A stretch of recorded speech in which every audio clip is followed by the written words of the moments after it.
Okay, it is time to update the Spooks and Specters and Ghosts and Goblins project. Before I get started on my update, I'm going to ask you to please do all of the things, and you know what they are. So this has lovingly been referred to as the Spookters project. It is Paranormal Pantivity. All right, it was created by Andrea from Pretty as a Peacock. She's going to be linked down in the description box. As always, she did do this in collab with Fantastic Ladies. You know you're going to find them there too. She decided to start this project on National Ghost Hunting Day, which was September 24th of 2022, which means it's also going to end September 24th of this year. It's August, guys. That means we have 1 month until the finale. So let's see how many things I can get through. So she did this starting with 6, all of them. However, I mean, she kind of like said you could do this, or you can do this, or you can do what you want, which I thought was pretty cool. She has monthly or bi-monthly updates on this. The hashtag is Paranormal Pantivity PP. The thumbnail was created by her sister Maria, so I always want to make sure I give her credit. She came up with all these things. She gave us descriptions of them. And then when she does her updates, she actually gives us even more detail on the stories and the folklore behind it, which is awesome. If you haven't checked out Andrea's videos for this project, you really should. She does a lot of research for this, and it is a phenomenal thing. So far, as I know, this is not coming back. So that means we've got to get everything done. All right, I think that's the business stuff you need to know. So we're going to jump into what I have going on in the project. Apparently I got ahead of myself there, realized I didn't have weights on any of this stuff for you guys. Okay, so now that we have fixed that, let's get into it. The first one I have in is Doppelganger, a product you have a double or a backup of. I have been working on this Mary Kay Wild Rose Blush, you guys. So it isn't, I mean, the pan doesn't look like it's expanding a whole lot. I am using it. You can't see visible progress necessarily, aside from I'm flattening at the edges of that pan, but we have gone down from 10.6 grams to 10.5. So I'm actually starting to make a difference in the weight of what's remaining of the product. That's always nice. Then the bogey, or the bogeyman, a product you use at night. I changed it, of course, to the notoriously morbid Night Kiss lip balm in There Is No Boogeyman. Now this went from 9.9 last month to 8 grams even this month. Okay, and that's all I've got left. So we are getting there. Now, will I be able to get all of this done in a month? I'm not 100% certain, but there's a really good chance. Okay, this is so far down there that I don't even know if you can, I don't think you can actually see where the product is in the bottom of the tube, but I am making significant progress. I am very pleased. I love this stuff. I love this stuff. I love this stuff. I think this is one of those things that I'm always going to have notoriously morbid lip balms in my collection, no matter how many other lip balms and lip products, treatments, whatever that I use, because I just love them. All right. Exorcism, an item you want out of your collection. That is my ordinary Matrixel. Nothing wrong with the product. I just have old skin. So I don't know that I'm seeing any kind of a difference in the lines in my face from using this. I think I'm getting better results from some of my other products. So we've got a new line. It doesn't look like it's a huge jump. So this one I think I might have been slacking on a little bit. I don't travel with this, so that may have had some impact, but we went from 59.5 grams to 56.1. So I just need to get my rear in gear and finish this off for the finale. Okay, then silkies. These are the female spirits dressed in silk. So it's a product with a silky texture like a powder, or something that leaves your skin feeling silky soft like a lotion or a skincare. I went with powder. I went with the Laura Mercier Loose Setting Powder and Translucent. I tend to say these things backwards, so I had to read that one. Now, I did get this out. No, I didn't. Everything was clinging to the sides, and it was annoying me, so I actually had my husband take this out for me because I couldn't get it. I know these are a bear, and they stick in there, and people have trouble. He fought with it, but he got it. So when I weighed, I just put this on the scale with the container to get your weight for you. So we went from 81 to 77.3 grams. This thing is 5.5 grams on its own. This is all that's left, you guys. This is definitely going to be done by the finale. And then I'm going to actually see how much this container weighs because it's pretty hefty. I'd like to know how much product I've actually used. Just saying. All right, then Ghost, a product with unfinished business. So something that you previously panned but didn't hit my goal on. I moved this over from my throwback 30, I think, last month. And that is the Wet n Wild sleeping mask, sleeping lip mask. What did I say? It's in lavender. Okay. It doesn't, I guess it smells a little like lavender, but you can't taste anything. So this is what it looks like now. I have got pictures that I have taken, so they are up on the screen for you so you can see the difference, because this I do not have weights on. All right, then Kelpie, a product you use in the shower or the bath. I brought in one of the Mary Kay body buffing creams. You guys never see what these things say. Anyway, this one's done, so that's going to be in the empties. You will see that in September for the August empties. Yeah, that's what I'm trying to say. It's going to be another one of those days where words escape me. All right, so that's the first completed product, but we have more things to talk about because I did roll everything into this project so that I could try and complete all of the prompts. We're hoping. All right, then Urban Legend, a product that is too good to be true. Ooh, guys, it's this Terra Moon star sign. So pretty. So that's what it looks like on the finger. This I put in for 5 uses. I actually do have a little bit of it in the inner corner. I don't think you can really tell, but I got all kinds of good stuff going on today. That's what it looks like on my hand. I have hit my goal. This has got so much sparkle. It's a good topper for things without completely muting the color of what's underneath. It doesn't kill it, so it kind of is versatile. It's good inner corner. It can be a standalone, but it can go over too. It's a very nice shade. I am very glad that I have it in my collection, and it's rolling back into my collection. Then the Flying Dutchman, a product you are doomed to pan what feels like forever. You know me and my single eyeshadows. I think literally my kids' grandkids are going to inherit some of these because I have so many. Yes, I am a makeup monster. I'm in that club with Erica and Amy. There is no doubt about it.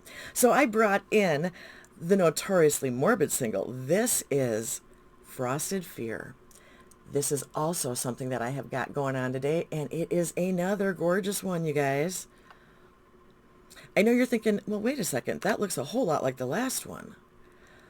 But it doesn't. It is a different color. And they're kind of bluish, but they go really well with my purples and my pinky purples that I'm wearing. So that hit the 5-use goal. It's another completed prompt. Rolling out. Woohoo! All right, Domovic. This is a household spirit in Russian folklore. So this is a product that has followed you from house to house. This is the Terra Moons that I bought, never used, and just started carrying them back and forth because I'm a complete goofball. Crazy train. So we have got, all right, come here. This Terra Moon single in Purple Clouds. And, okay, yeah, oh yeah, it's a beauty. It is a beauty. My single shadow collection really just makes me happy to look at it. I have got some gorgeous stuff going on in here. So I have hit my 5-use goal. That is another completed prompt. Look at me going. All right, Haunting, a dupe product that haunts you or pan a product you regret buying. This, last month, I brought in the Essence, the blush in Befitting, and I had linked the Tentalia blog in my description box. So if you haven't seen everything this sucker's compared to, go ahead and check that out from last month. It's in the playlist. And I also originally started using this as a dupe based on a recommendation from Mandy Lee. So I have had this for a while. I have used it in the dupe category for several things. It's a little hard to see on my finger, but we're wearing away pattern. I mean, there's very little pattern left in this. I do really like it, and I use it quite a bit. That's what it looks like. It's part of, well, you can barely tell with me, but it's part of the combo that I have on my face today because I have it over the Mary Kay blush too. We got it all going on. I have got everything on the face. I know. I was sitting there and I was thinking, oh, okay, well, we're going to do some recording today and we're going to play with some things and we're going to see what's left in projects and, you know, just sitting and playing with makeup. when you have no one else in the house and it's all nice and relaxed, is a very good time. It is definitely therapy for me. All right, that one I hit my 5 uses. I am rolling it out until the next time I bring it in. And then I've got Tower of London, a product that makes you lose your head, either in delight or frustration. For this is a delight. It's another Terra Moons, you guys. Like I said, they make me happy. I love my singles. This is Europa, so it is a white eyeshadow. It looks white, but don't let it deceive you. It's a touch of a flaky. This is a great brow bone, inner corner, zhuzh it up color that goes with everything. It doesn't have a ton of the sparkle and reflect, but like under certain lighting, I'm getting a little bit of a pink cast, maybe even a little bit of a lavender in there. So for me, it fits in with everything in my collection. I mean, that's what I needed to do. I got my 5 uses. That is a rollout. Okay. That is 1, 2, 3, 4, 5, 6 more completed prompts for this project. Woohoo! I will have this finished without a doubt. I'm probably not going to get to finish on this, but I am making such a good dent that will then roll to another project eventually, and I'm okay with it. I'm thinking I can get this one done. I'm hoping I can get this one done. So maybe.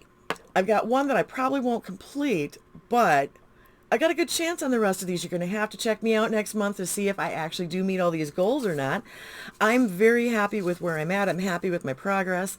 I'm happy that I have touched every prompt in this project. So I want to say a particular great big thank you to Andrea. This project has been a blast.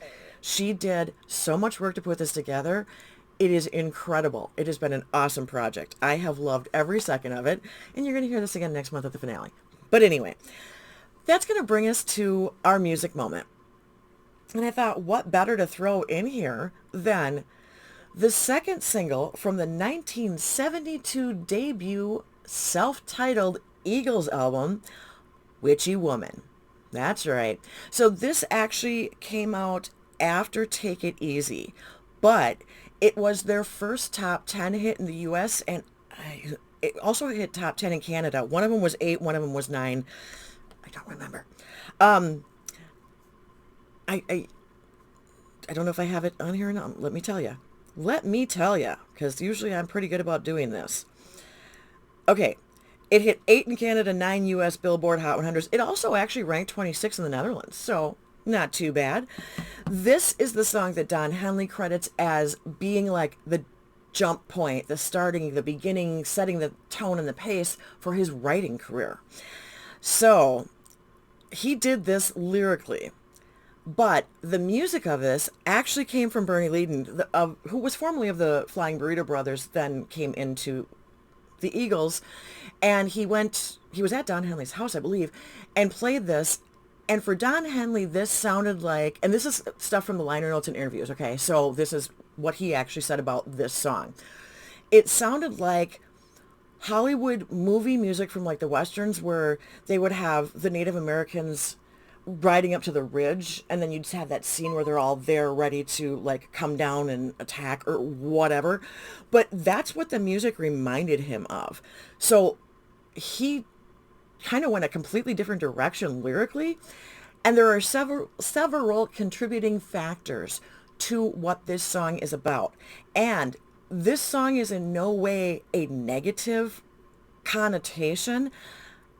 The intent of someone being a witchy woman was more calling them sensual, not calling them like evil or, like all of the negative images of witch, like the old cartoons with the warts and the broom and the pointy hat, that kind of thing. It wasn't intended that way, and it wasn't intended as an insult.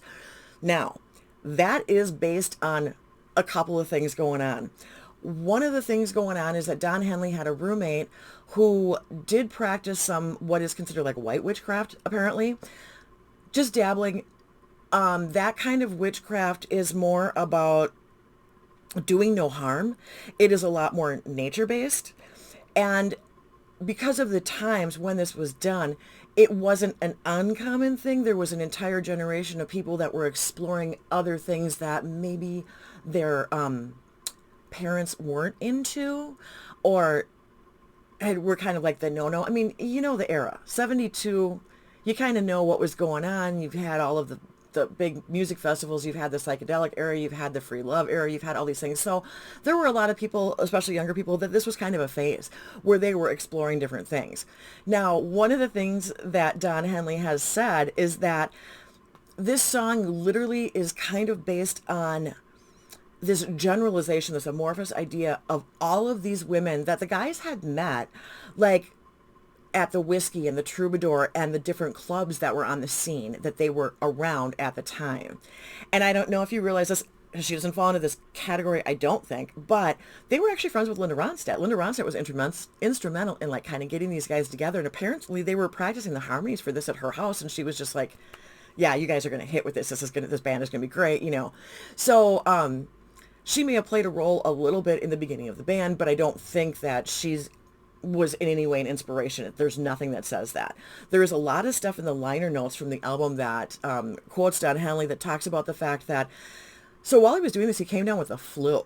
And so he was so sick that he was kind of in and out of it and possibly having some I'm going to call it this. He refers to it as possibly having some kind of hallucination. I'm going to call it like maybe some fever dreams or some other things. You know, when you get really sick, but like you can't do anything, so you're stuck in bed. So maybe like you're reading a book. Well, he was reading about Zelda Fitzgerald, F. Scott Fitzgerald's wife and muse. I think she's the basis for the creation of Daisy Buchanan in The Great Gatsby. Anyway, so she had a history of all kinds of things that were going on with her in the 20s. Alcoholism was very predominant with the Fitzgeralds. You know that she was in and out of different psychiatric institutions. She had a fondness for absinthe, the liquor. So there was all this stuff that he was reading about her life, and he started kind of having weird dreams. So the second verse is actually attributed to her, whereas the third verse is more, or the third verse, the chorus, the other stuff is from the other areas like the roommate and the other women in general that he had been exposed to, let's put it that way.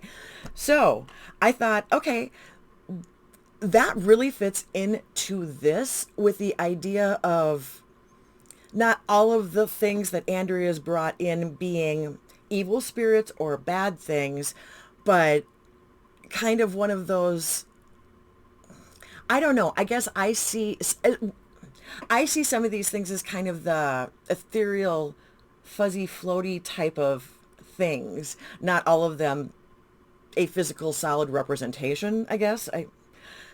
All right, I'm going off into tangent land. We crazy trained big time. But I kind of thought their concept of witchy woman fit in with the theme from the different prompts that Andrea had brought in, the different items that she listed in this category for paranormal. All right, yeah, I don't know where I was going with all that. So, as always, check out my description box. You know I'm going to have a version, at least one, of Witchy Woman by the Eagles linked down there for your viewing and listening pleasure. Like I said, if you have not seen Andrea's, go back and watch all of her videos for this project. It is awesome. Just her explanations. I mean, like the makeup and stuff is fun too, but her explanations or her like more descriptive narrative that she does on these prompts is stellar. So you want to check them out. All right, that's everything I got for you. Thank you so much for spending your time with me. I truly do appreciate it. Until next time, see ya. Bye.